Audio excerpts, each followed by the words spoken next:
Well, hello there, family. You're listening to Fired Up Freedom with Steve Ryan. Fired Up Freedom. All right.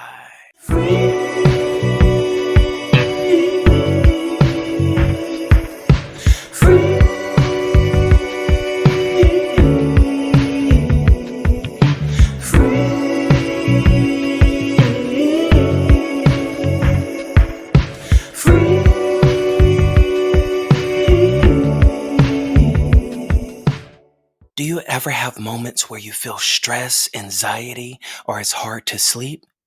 Then meditation may be the perfect thing to help you. Come and join our meditation channel where there's 24 hours a day on-demand meditation music. Go to steveryan.com/meditation. That's steveryan.com/meditation. It's time to have freedom from the noise. Welcome, everybody. This is the Hello Freedom series in the mornings. Well, U.S. mornings, because I know some people here are from other countries and other places, so that's okay too. We've had some great conversations this week so far. So yesterday was a great conversation. And yesterday we talked about, let me just pull this up here so I can pull up this whole list. So yesterday we talked about how do you market with no money? And that was a great conversation because some people do want to market and get themselves out, and they may not have the budget, or maybe they have a budget and they need more ways to reach an audience. Today, we're going to be talking about how do you deal with imposter syndrome. And then tomorrow, we're going to be talking about how do you improve your public speaking. Thursday, we're going to be talking about marketing again, the rain down effect, and building rain catchers. Oh, that's going to be awesome. And then Friday, we're going to talk about what is passive income. So today's topic, I just want to welcome everyone here. The reason for today's topic is because although yesterday we talked about, different things of marketing and branding and things, sometimes people don't know their value, or they may doubt their value.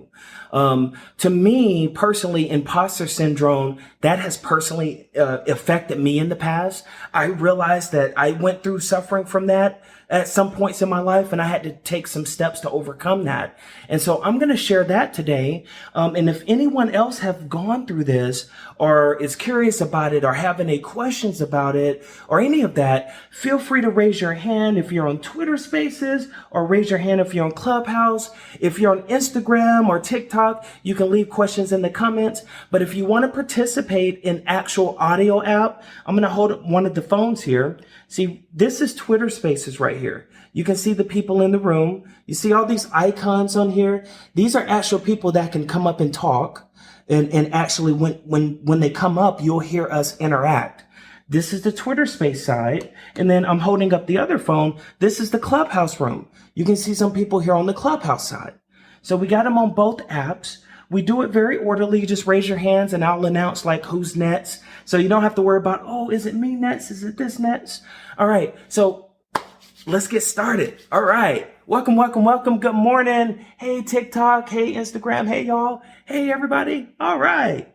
So, I like to take some notes. I've made a habit of jotting down some notes and putting some thought into this before coming and talking about it. And this one will probably take about 5 or 10 minutes, but the floor will be open, and anyone who wants to come and contribute afterwards, fine. If you don't, that's great too. We'll just end early.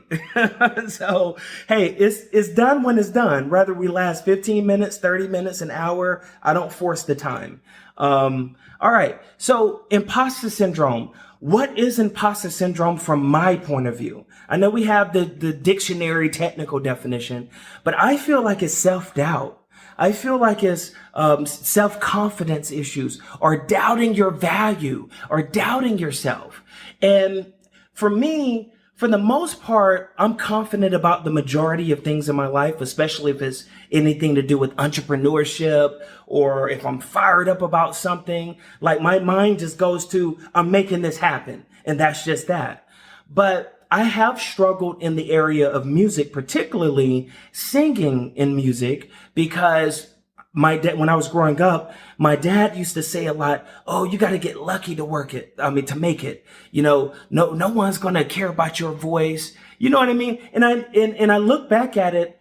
I don't think he was trying to come from a place of negative at the time, but for him, when I learned about his personality more after he died, I realized he was the type of person that he negative reinforcement worked for him, but it didn't work for me. For me, it created that imposter syndrome in that area when I started venturing out into music more.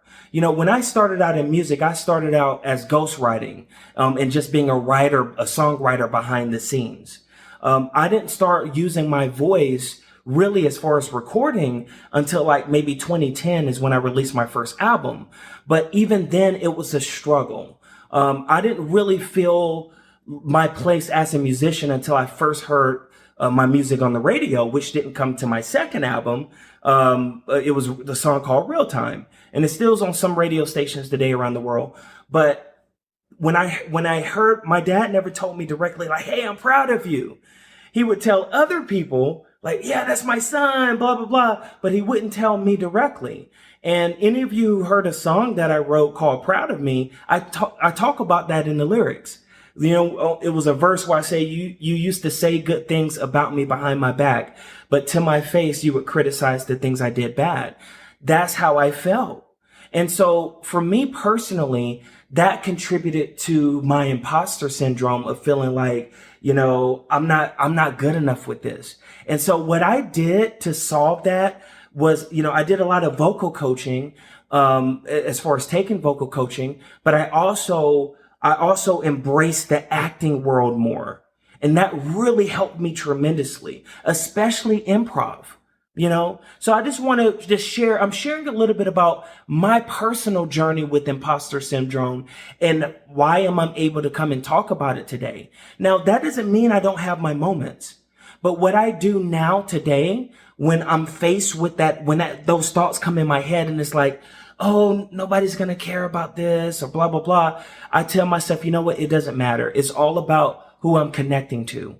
And I have this conversation with myself and say, people are going to connect to different people, and that's why I'm out here hammering freedom so much, like to let you know that you have value, that whatever you bring to the world, you're okay, that it doesn't matter if someone else have done it before. It doesn't matter if 1 million people, if they're doing it. It's about who are you connecting to. That's what matters the most. So what you have to bring as value, your ideas, your thought process, they do matter. I'm here to tell you that.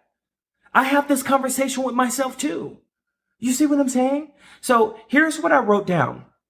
I broke this up into threes. I tend to like to do that because that's easy to process, either 1 point, 2 point, 3 points. And with these 3 points, I came up with the acronym CHB.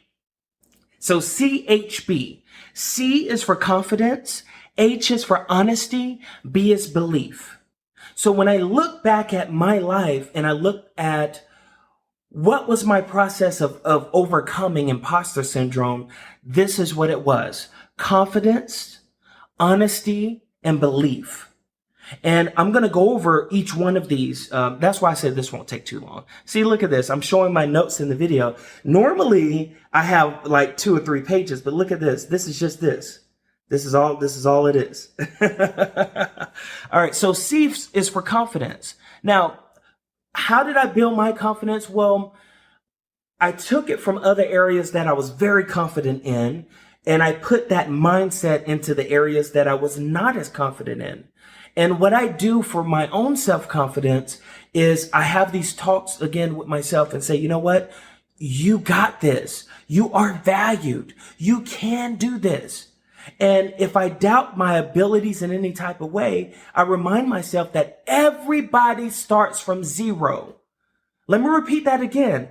Everyone comes into this world starting from zero. Yes, some people are more naturally inclined in talent than others for some areas. That's just how it is. But for the things that you're naturally good at, Somebody else started at zero too. Some of it you may learn through natural abilities you discover. Some of it you'll learn from, networking or workshops. In my case for singing, I got a lot of vocal coaching, songwriting boot camps, music production workshops, boot camps, things like that. So with the confidence, one of the biggest recommendations in my opinion, and you don't have to do this, but this is just my opinion, is acting improv. You don't have to be an actor, but what I love about improv so much is that it helps you to think on your feet. It helps you to just, in that moment, to really shine in who you are, because you don't have time to really doubt in that moment. I love the exercises that was like yes and, where, you have to say something, like if one person says something, like if I say, hey, Mary, you went to the store, you stole those cookies. And then the other person have to say yes and. Okay, yes, I stole the cookies, yes, I stole the cookies and I ended up paying for them at the end of the day. And then, but you now sold the store, whatever. But in other words, you come up with these things on the spot. And what it does is it helps to break down those barriers. Another thing you can do is go live. Like right now, I'm live on multiple places. You can see me. Nothing is stopping you from going live. That can help you build your confidence. Or you can get on the social audio apps. You see, like I'm on Twitter Spaces, Clubhouse. You can get on that too. That would help some with your confidence. If you're afraid to go on stage and speak or go live and speak, just do it. Don't worry about what do I talk about or people going to like it. Don't worry about it. Just push that button and say, you know what? I'm just going to push myself on there. Believe it or not, sometimes I still get I get a little bit of, I'll call it social anxiousness, from time to time, especially if I'm going on somebody else's stage, because I don't know what to expect. And I'm real sensitive to energies. So sometimes I'll just go in and listen for a moment, see what's going on. And then I'll put myself on there. And then it's like, I don't worry about when to come in or when to talk. If I don't have anything to say, I just don't say anything. But if an opening comes and there's something to say, then I'll say something. So I've eliminated the pressure of what do I say, and just say, you know what, it doesn't matter. So the confidence, this is what I also wrote. Gratitude. Write down what you're grateful for. Write down your wins. If there's anyone who's come and said, hey, you really helped me with this, or something really worked out for you, write those wins down. The reason why is when we have those moments of self-doubt and worrying about, is this really working, or doubting yourself, you'll have something to reference. You'll be able to say, hey, Madam Muse helped me over here, and this helped me with my confidence A, B, and C. So I find that these confidence journals, they really work. And for me, I go a step further, and I also write down not just my wins, but I also will write down any major challenges, because that triggers a reminder in my mind of how did I overcome that particular challenge. Now, I know life sometimes can be unpredictable. We don't know what's coming ahead all the time. And sometimes there's going to be things that come and shake us that we may feel unprepared for. But having those reference points will give some kind of fuel so that you can overcome it. Now, again, I'm sharing my process. This is not the right or wrong way. Take from this what works for you. Take from this what resonates for you. I'm a believer that everything that everyone say will not always resonate with everyone. So I call it cherry picking. You might hear me say something, then you might go and hear someone else say something. Then you might listen to your own voice and say, you know what, this works for me particularly. So again, for anybody who's just joining the live streams or Clubhouse or Twitter Spaces or TikTok or Instagram, we're talking today about how to overcome imposter syndrome. And I address my personal battle with it, how I overcame it. And the three acronyms that I've been talking about is CHB. C for confidence, H for honesty, and B is for belief. And with the confidence, another thing with your confidence is look at your why. Why are you doing what you're doing? I find that when I think about my why to something, it makes it so much easier over time to just zap into it. This is why I'm doing it. That why, believe it or not, that can give you a lot of energy. And that blows imposter syndrome out of the water. When you hear somebody like, I'm doing this because I'm drawn and I'm passionate about this, and this, that why just really, it crushes it. It's like fuel in a fire. So really connecting to your why is a huge fuel factor for your confidence. I strongly feel that, whether I'm fired up or not. So whether I'm here like, yeah, or whether I'm just chilled out, that why is that anchor. So that's what I wrote here as well. Another thing, I believe that being confident is about embracing who you are. Who are you? You know what I mean? Your strengths, your weaknesses. It's okay. I feel that when people embrace who they are, they embrace they embrace that, it really helps with the confidence factor because you're not doubting so much. You see what I mean? And when those moments of doubt do come in, you connect to your why, you embrace and accept who you are. It will be hard for self-doubt to shake you. This works. It worked for me. All right, I'm moving on to H. H is for honesty. See, we're halfway through. Honesty. Who are you? Even if you don't know why you feel a certain way, at least acknowledging to yourself that you feel that way. You see what I mean? Because sometimes with imposter syndrome, what I dealt with personally is I was in denial. I didn't want to, I didn't even know what the word was. I knew sometimes I had these doubt moments, and I look back, I probably discovered the word self-imposter syndrome. I came across that word probably, I would say a couple of years ago. And then that's when I look back, and that's why I was like, wait a minute, I've gone through that. All the check mark boxes fit of what was the description of it. And for me, being in self-denial is a form of not being honest. So to me, like embracing who you are and acknowledging who you are, even if you don't fully know why you're going through what you're going through, but acknowledging your feelings, acknowledging that you feel why you feel the way you feel, or acknowledging that you feel that way to yourself. It doesn't have to be publicly. If you want it publicly, that's fine. But being honest with yourself, in my opinion, is one of the keys to overcoming imposter syndrome, is being honest with yourself. Okay, if you need work, if you know you love doing something, but let's say you're not as good at it as you want to be, then go to YouTube University, go to TikTok University, go take a workshop. Whatever you need to do to hone your craft, that will help with your confidence over time because you will know what you're doing. And even if you know what you're doing, one thing that I remind myself is like, everybody always need to learn. Even experts are always constantly learning. That's what makes someone an expert. When they actually go and do something, they gain experience in it, and they're constantly learning. They're constantly going. My thing about this is you're going to have your own path and journey to your honesty. You're going to have your own path and journey to your confidence. The purpose of today is to make you aware of this. So anyone who's drawn to this title, who have had a moment of self-doubt or have had a moment of like, am I really doing this, or why am I doing this, or am I good enough? These things are going to help. I really do feel that. All right, let's see what else here. B for belief. That's the last one. Do you believe in yourself? If you don't, then try to discover why don't you? Do you think your skills aren't good enough?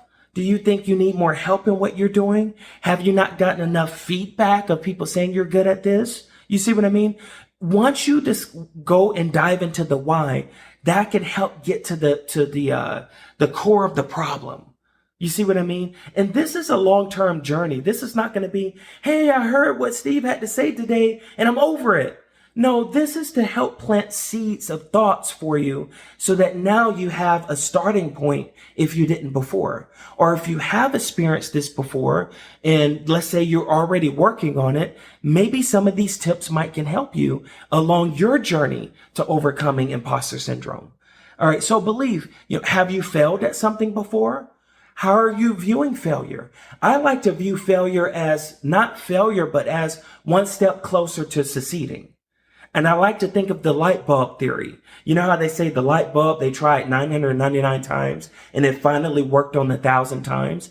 I love analogies like that because that's how we can equate failure. That it's not truly failure. It's more of, okay, I did it. I tried it. It didn't work out this way. So let me try a different way, or let me try this angle, so don't be afraid to fail. That's the thing. That's one area that I'm not afraid in. Like, I will take a chance on something in a minute. And I'm like, what's the worst case scenario? Okay, it doesn't work. What's the best case scenario? It does work. What if the worst case scenario happens and it doesn't work? What do? Well, I get back on my feet and I keep moving forward. Case closed. My thing is don't see failure as a negative. See it as like a stepping stone journey that you can learn from. And then you try a different angle and you keep trying until you find something that works. This is why it's so important to be connected to why you're doing what you're doing. So those are my 3 points here. Fired Up Freedom will be right back after these messages. Do you ever look for certain services or products and it's just hard to find and you want to know if someone else has used that before? Well, visit my resources page, steveryan.com/resources, steveryan.com/resources. So if anyone wants to come up and contribute or say something or anything like that, I'm going to check the chats real quick. Good morning, Nancy. Good morning, Guhan. So GM. Good morning. Here we go. I see Uncle Drew. All right, let's add you as a speaker.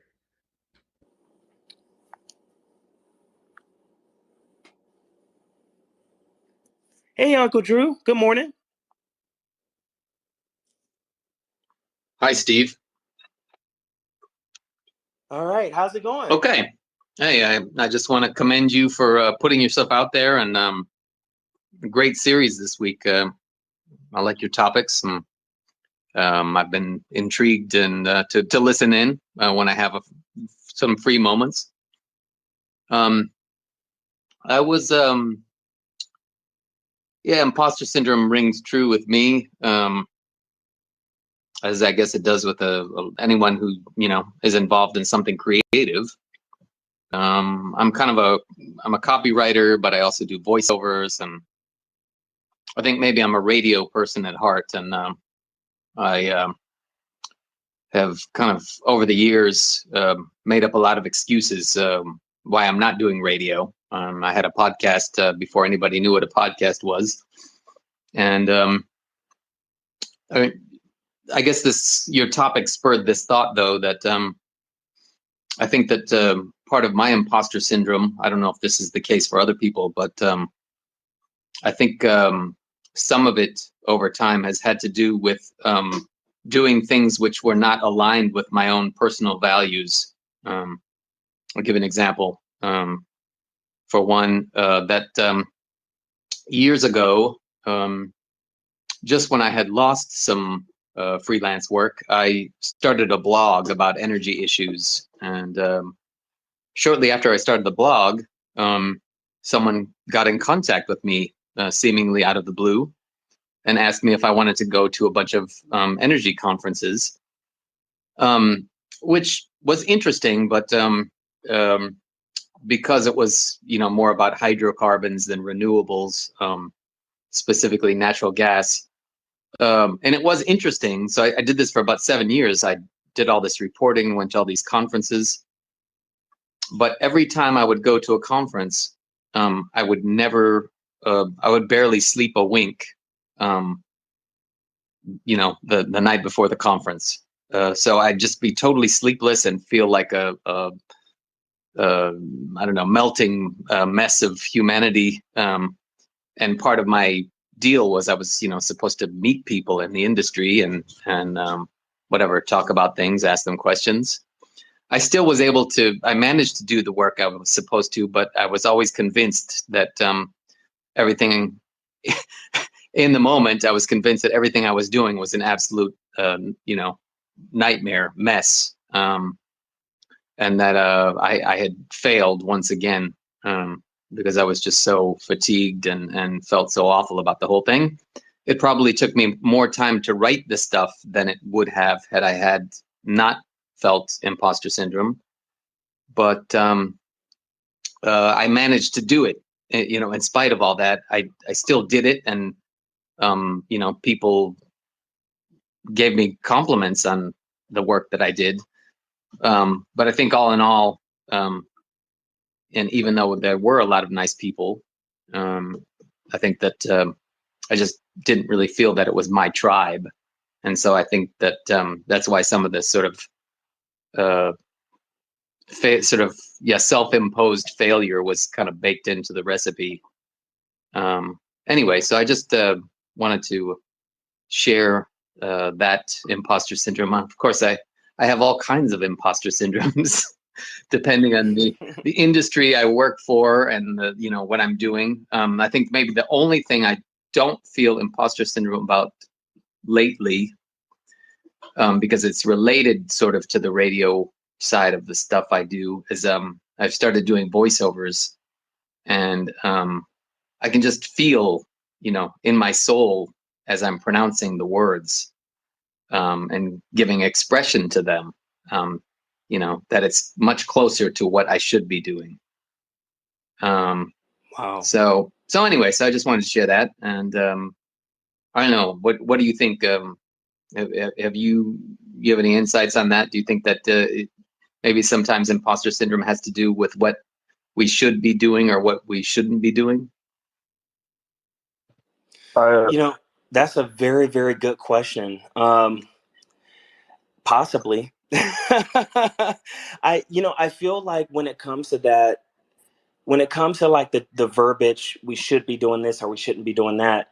I have a love-hate relationship with that verbiage for some reason, Uh-huh. because like sometimes what if you don't know you're good at something? What if, for example, you do voiceovers, like I've done like a ton of audiobooks. I didn't know I would be doing audiobooks before I started doing it. I was just like, that was not even on my radar, Right. like at all. Right. And it actually came from a negative that I took negative at first, but then I was like, because someone was saying like, God, your voice puts me to sleep. But they said it in a negative way. And I was like, wait a minute, hold on. A voice putting somebody to sleep, that's actually relaxing. Uh-huh. So I said, even though this person was trying to make they were trying to say it in a negative light, it actually is and then when other people were saying, God, you have a nice voice, that's when it was like, but there was a moment that before I connected to the nice voice ones, that negative one was there, and I was like, that actually kind of motivated me in a sense, Mm-hmm. So, but you know what I do think, Drew? Though I feel like it could drive you to learn more about what you're doing. Right. Right. It could drive you to improve your talent. Uh-huh. You know what I mean? Sure. It just depends on the person. Well, sometimes they say when people are dissatisfied in their work, sometimes it's just a slight modification, actually, that can, just a little tweak can make things infinitely better and more enjoyable for them. So I think it could be that too. So yeah, I agree with you that it's great when, we should all try things. But then, after I got in like whatever, 3, 4, 5, 6 years, and I still felt this same feeling.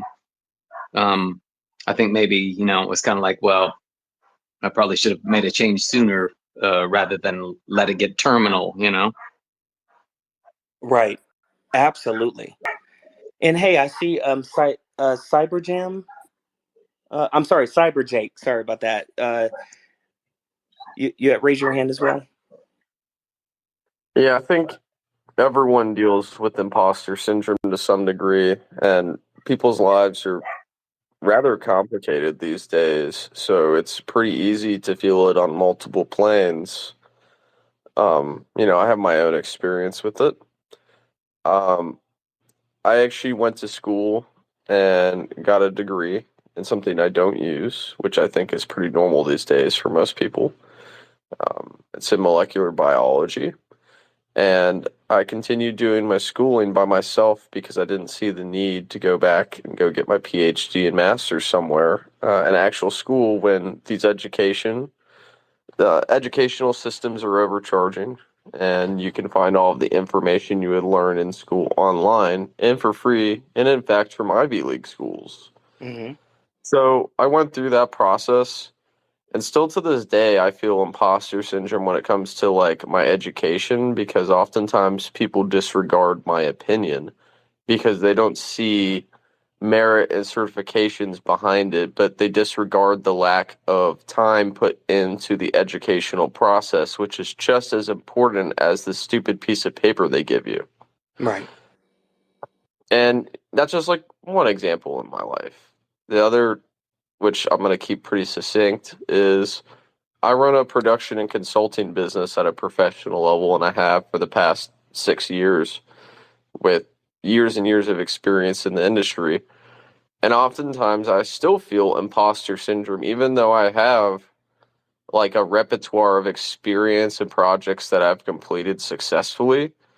I still sometimes don't feel myself that I am up to par with the skill requirements of the industry, because I will see projects that I work on that have immense possibility to do well, but for some odd reason, it may not even be on my end. It may be on the marketing end or whatever.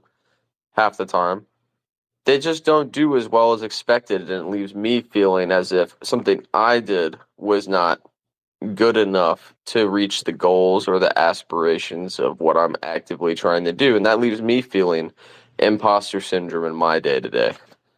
Right. That makes sense. And for anyone who's joining, we've been talking about how do you deal with imposter syndrome. And at the beginning, I shared and opened up my own personal journey with it, gave some pointers, and now we've had Uncle Drew talk. We also just had Cyber Jake talk. On the Clubhouse side, we have Authentic Raw that has come up. I know we have some people in on Instagram and TikTok and other platforms right now listening in. You all have been getting like hearts and cheered on. So a lot of the points that you're making and saying and sharing, it really is, people are really enjoying it. So thank you so much for being open enough to share that. Really, really, really appreciate it. We'll hop over to Authentic Raw, and then we can circle back around to Uncle Drew and Cyber Jake to do some follow-ups as well. Hey, Authentic Raw. Hello, hello. Good morning, everyone. 1 second, let me just turn the volume up. There we go. Can you hear me? Good. Absolutely. Okay. Good morning, everyone. Imposter syndrome. Good topic. How do you deal with imposter syndrome? The interesting thing is that not until I came onto Clubhouse did I really hear about imposter syndrome. So that was an interesting thing for me. I mean, have I had doubts about certain things about maybe doing particular certain type of work? Yeah, absolutely. I've had that. But then I always go back to what have I accomplished? I look at the work that I've done, and particularly when it comes to working with nonprofits. I do consulting right now. I'm an artist, but in terms of working with nonprofit organizations, I look at the evidence that I have, created, and the work that speaks for itself. I have been able to create, for one particular case, assisted a nonprofit to make millions of dollars in a particular program, and I, one of the things for me is to ensure that when I'm meeting with someone, if I'm going to provide consulting particularly, I always let the client know that I will never speak on something that I do not know. And I will let them know straightforward. I'm not going to I'm not going to give you an answer just to give you an answer. So it seems as though I'm giving you, so it seems as though I know what I'm speaking about. If I do not know something, I let a client know immediately, straightforward, right up front. I always have a little disclaimer with each client that I work with, whether it has to do with a corporate client or even when I do coaching. I let people know straightforward. I'm very real, raw, and authentic. I keep it very unapologetic. I'm very straightforward, and let you know exactly what I do know, what I've experienced, and I back up everything that I speak about with data and information to give you all the full picture. And so I always initially let people know that right up front. So in terms of dealing with the imposter syndrome, the times that I've come up against that feeling or that sense is sometimes just right in the beginning of when I'm about to start a project. And But then, I quickly align myself back to, hey, look at what you've accomplished. Look at the evidence of what's available to you. Look how far you've come. So, it's a rechecking with myself that I do. It's a rechecking and a rechecking and a rechecking, and always making sure for me personally that I keep it very authentic with each person that I work with or business that I work with. I absolutely will not set myself up to do something that I do not know. I'm Renee, authentic raw. I like that. And before you came in, we had talked about some acronyms: CHB, confidence, honesty, and belief. I like that because you're honest. That honesty is what stood out to me when I heard you talk. Like, you let your clients know, this is what I know, this is what I don't know. And the confidence is like, what you know well. But if you don't know something, it's like, hey, I don't know this. I'm not going to speak on this. So I like your process there. So I think that's a great, great, great share. And thank you so much.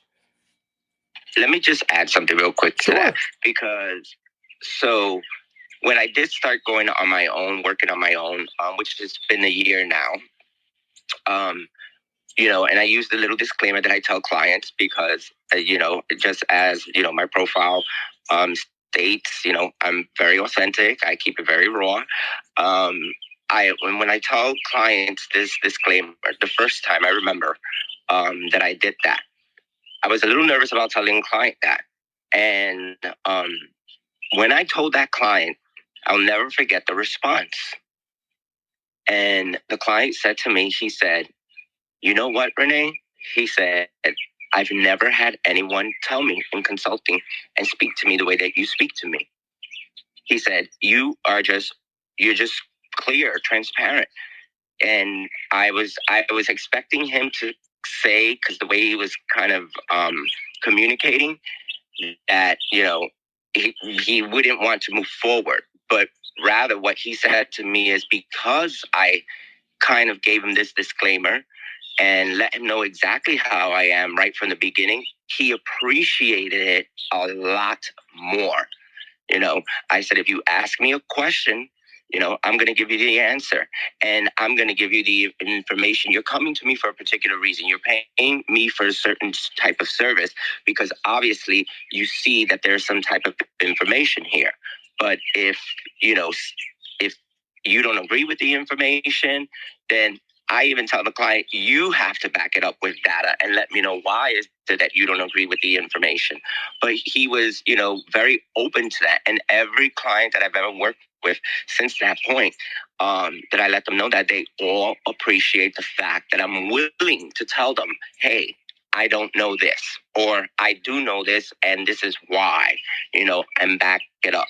So, I think that the honesty and just being open about it is a good thing. It actually, it builds trust and it helps to build relationship because now, a majority of them, they have me on their phone and they call me when they need me, and hey, they got a question or something, I'm willing to help them. So, yeah.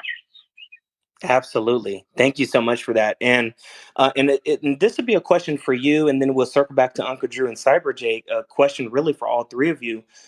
So starting with you, Renee, how when you had those moments of imposter syndrome or self doubt, like what was your process of overcoming that in that moment? Like what did you do to help yourself?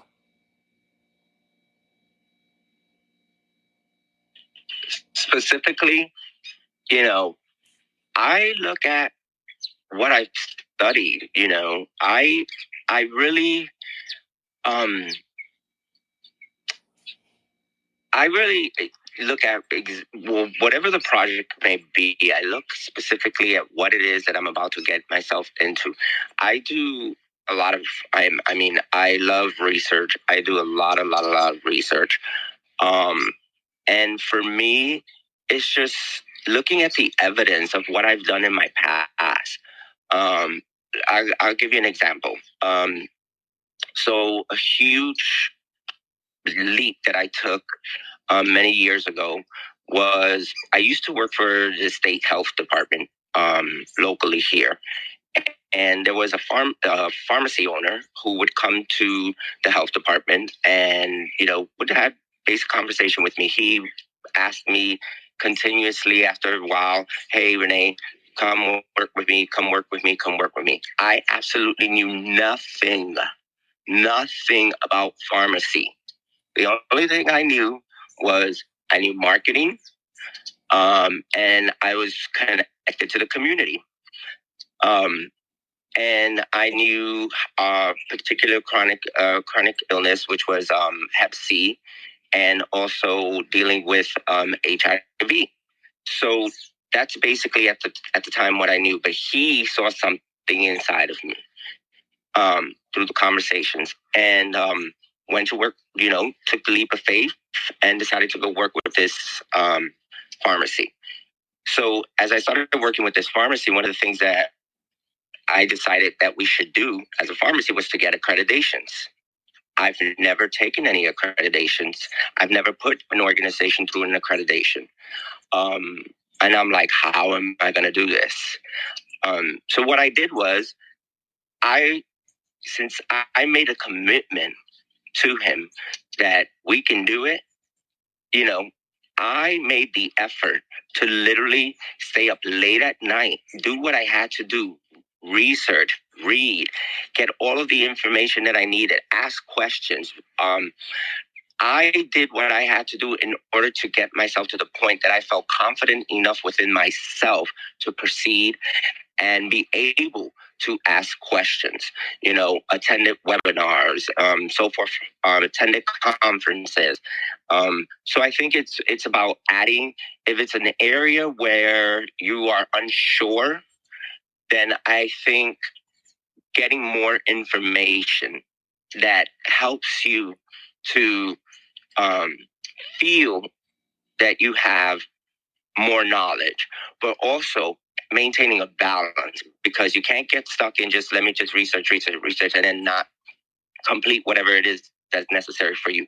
But I think that, reaching out to people who have done the work that you're doing, ask for collaboration, ask for insight, ask for a mentor, those types of things like that are things that I do, and I just always look back at, my own personal experiences in anything that I've ever done is just look at the evidence of your life. Look at the evidence of your life and what you've been able to accomplish. And if you've been able to accomplish things in your life, or gone through some things, then that in itself is evidence that you're able to move forward, that there's something within you that can go ahead and reach a new potential, that you have something to offer the world, and believe in that, and be willing to, always go back to, just be willing to say, hey, if you don't know something, say, I don't know it. And that's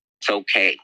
It's not going to make you. I think sometimes people who are afraid to say they don't know something. Mm-hmm. And, for me, no, absolutely not. I will raise my hand and I will ask questions and say, hey, I would like to know more about this.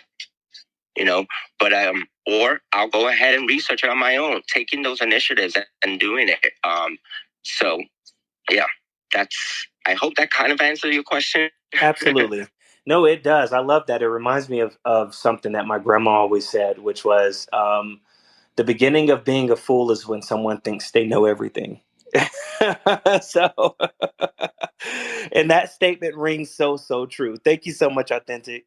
And jumping back onto the Twitter side, Uncle Drew, would you like to share, like, how did you overcome your moments of imposter syndrome, self-doubt, whatever we want to term it? What was your process? I think that it really rings true. I'm sorry, I forgot the name of the person that just spoke because they're not on Twitter, but Renee. Renee. Yeah, excellent points, Renee. I think maybe what I'm going to say is very similar, just because I feel very young, but I no longer, my biological age is much higher than I feel.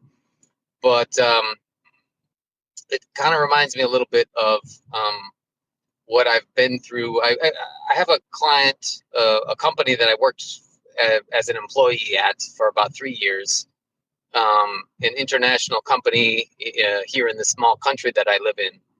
And the reason that they hired me because I was a native English speaker. But within the company, which is several hundred people, there were partners from the UK, New Zealand, Australia, Irish, etc. So there were other native English speakers, and in that mix, of course, I was supposed to use American expressions and grammar and things for the international publications, but it took a bit of diplomacy because some people liked certain spellings or wanted certain expressions and things. Anyway, so I'd worked there for years, and things had sort of be going, with no complaints. The head partner of the firm was a British gentleman who really liked me, and I liked in particular. And he always was complimentary about what I'd write for staff newsletters and things like this. Anyway, what I'm getting to is but there would be once in a while, and it would be seemingly out of the blue, there would be someone who would really take exception with what I'd written. And one person in particular whom I realized was, it was really, it's possible that, maybe I used a split infinitive or, didn't put a comma where this person would have liked. But the reality was that this was about this person's problem and not my problem. So I had to, have a stiff upper lip and thick skin, and sometimes use a bit of diplomacy, approach that person. Could you give me some specific criticism about what you don't like about what I've written, etc., things like this. But also, yeah, just I think as I get older, I let it slide off my back, because you just we're all people, and it's also possible that I did write something which had a couple of mistakes, but we are all just people, and there's none of us is a god. None of us is a grammar god or whatever higher authority on any subject. So I think whenever I run into something like that these days, yeah, I take it much less to heart. It might bother me a little bit, but fortunately, I think I've learned to grow a thick skin when it comes to situations like that, because fortunately they are very few and far between. Yeah, Nancy, I'm not sure if she was replying to you or to Renee, but she says, that's my case. I stay in the research learning phase. I need to move forward. That's what she wrote in the chat. Cool. All right. Thank you so much for sharing that. And Cyber Jake, would you like to share, like, how did you had a great share earlier? You had a lot of good points, and how did what was your process like? How did you overcome it in the past, and how are you dealing with it now when it pops up for you? That's a hard question because I still really deal with it. I'm a creative and a business owner and a doctor, which are three things that you don't really see bundled up into one thing very often, or one person, if you will. And I often have to get up and motivate myself to not feel as if I am dealing with imposter syndrome, because it'll be the little things in the back of my head, like when I create multiple clips for a music video that have taken days and days of intense animation and texturing and model design, right? I have to tell myself I'm good enough because it's not always up to me at the end of the day. Like, a client will call me and they'll ask for something because they know I'm good enough to provide it. But when I'm looking at things that I'm doing, I like to be a perfectionist. I don't like turning things into people when I don't think they're perfect. And oftentimes, this is a self-degrading process because it'll make you feel as if you are not good enough because what you're doing is not good enough. And sometimes it just takes you walking away, taking some time for yourself, focusing on something else, and coming back to it to make you conquer that thought process. And it's the same thing with the other example I used. Um, my brother's significant other works for the CDC as a consulate for North Vietnam, and she has an intense depth of knowledge of a lot of things going on in the CDC. And one of the things that really made me question my thought processes and actual intellect was talking with her, someone who is reputable in the space of medicine, someone who has a actual name on themselves in the space, right? When I would ask simple questions that would follow scientific method, oftentimes I would be talked down to. Sometimes I would even be disregarded just because of my lack of certification. And it simply was pretty disheartening to me because just because you have a lack of certification does not mean you have a lack of knowledge. Certainly, my parents don't have any certifications, but they have a breadth of knowledge. I love that. I like, wow, that's like a line capture. Just because you don't have a certification doesn't mean you don't have the knowledge. I love that. Thank you so much, and thank all of you so much for being vulnerable enough to share what's going on. Just to let you know, we are on multiple platforms, so a lot of people, they're hearing your messages. So regardless of how many people you see in the room or where you're specifically at, more people is hearing this than what it seems. There's been some days we've had 300 and something people in the TikTok live stream. I know yesterday was 100 and something in there. So, people are hearing your messages, and it really, really is beneficial. So I want to thank everyone for being here. Just to recap, as we're closing up the room, today we've been talking about imposter syndrome. I shared some things of how I've gone through it, what I've done. We had Uncle Drew share some things. Actually, I'm going to hold with the phone to the live stream so people can see who you are. See, y'all, this is Uncle Drew.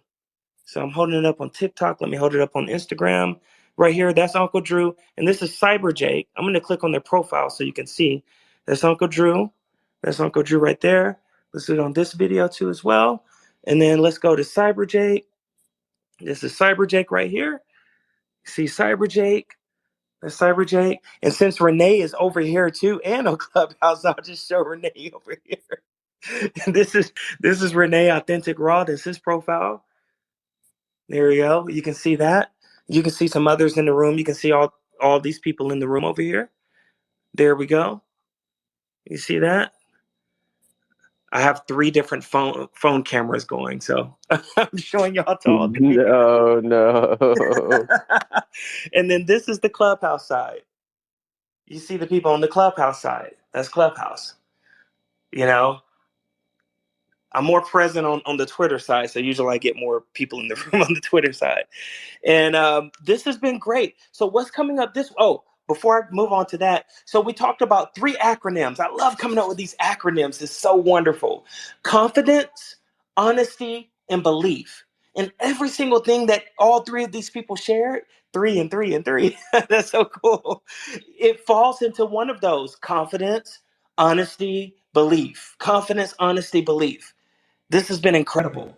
What we have coming up tomorrow is, how do you improve your public speaking? Now, public speaking can be live streaming. It could be coming on a social audio app, like you just saw this social audio app. You see the Twitter spaces, you see the Clubhouse rooms, or it could be actually speaking in public. So tomorrow I'm going to be sharing some tips on how I improved my public speaking, because I do speak at different events. I speak here, things like that. I'm actually going to be putting up some footage soon of some of my past speaking stuff. And for any of you who are in London, I'm due to come over to Europe, and I'll be speaking early November at the conference there. So I'll be traveling to Europe next month. Probably mid-month, give or take some time. And I'll be, in that neck of the woods. So any of my European friends over there, I would love to meet up with you. It will be cool. Going to hit UK and France and Greece and Italy and Spain. So any of you in any of those areas, it's going to be great. Fired Up Freedom will be right back after these messages. Do you ever look for certain services or products and it's just hard to find, and you want to know if someone else has used that before? Well, visit my resources page, steveryan.com/resources, steveryan.com/resources. But yes, I will see you all tomorrow. If you haven't come into our community chat, we use Discord for our community chat. For those of you who are on the live stream, it's very easy to get to. Just go to steveryan.com and click on community. It's a big button on the top right of the page. So that's easy to remember. For those of you who are on Clubhouse or Twitter Spaces, it's pinned up at the link on the top. Come in there and say hi. Introduce yourself. Share what you have going on. We're a community. We're a family. A lot of times people use that word community, throw it around, but community to me is family. It's being able to come in and, some people might come in and say, hey, you know what? I'm having a bad day, blah, blah, blah. Or some people may come in and share a win. That's family, So this has been awesome. Thank y'all so much. I will see you on tomorrow. Running from myself at times, I can't describe the words I try, the fear